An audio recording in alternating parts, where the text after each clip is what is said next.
Good day, ladies and gentlemen. This is Joy Stephen once again from the Polinsys Studios.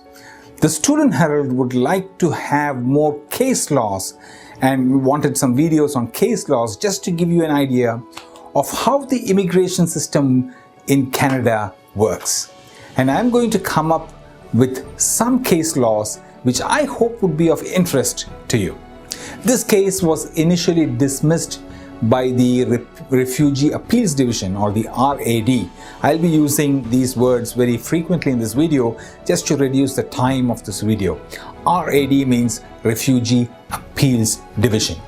The applicant seeks to set aside a decision of the Refugee Appeals Division, the RAD, dismissing their appeal and confirming a decision of the Refugee Protection Division, the RPD, that they were not persons in need of protection.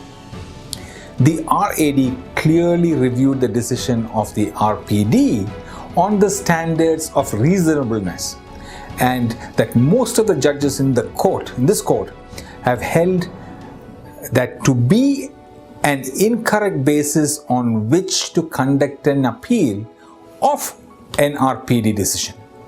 The applicants submit that this error alone is sufficient to allow the application and send the applicant's appeal back to the RPD. The respondent submits that even if the RAD had applied the standard of review set out in decisions, the result would have been the same, and accordingly, the court ought not send the matter back. Counsel for the applicants proposed 3 questions for certification. Number 1.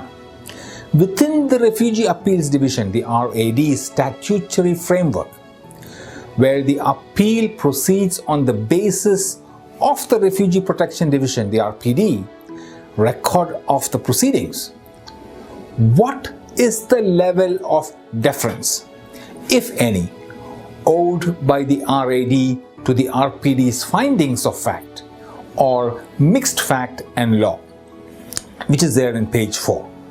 The second question, what is the scope of the Refugee Appeals Division's review when considering an appeal of the decision of the Refugee Protection Division? Now, the third question, does the duty of fairness require the Immigration and Refugee Board to supply an appellant to the Refugee Appeals Division a transcript of the hearing of the Refugee Protection Division, where the appellant raises an issue which can be determined only on the basis of what was said at the hearing? This court's judgment is that the application is allowed, the decision of the RAD is squashed, and the appeal is remitted back to be determined by a differently constituted panel, and the following question is certified.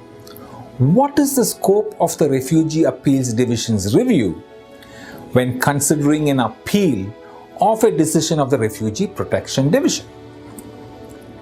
I have provided a link in a PDF to a PDF document which shows the judgment in this case. Now, from all of us from the Polinsys Studios, have a wonderful day. Thank you.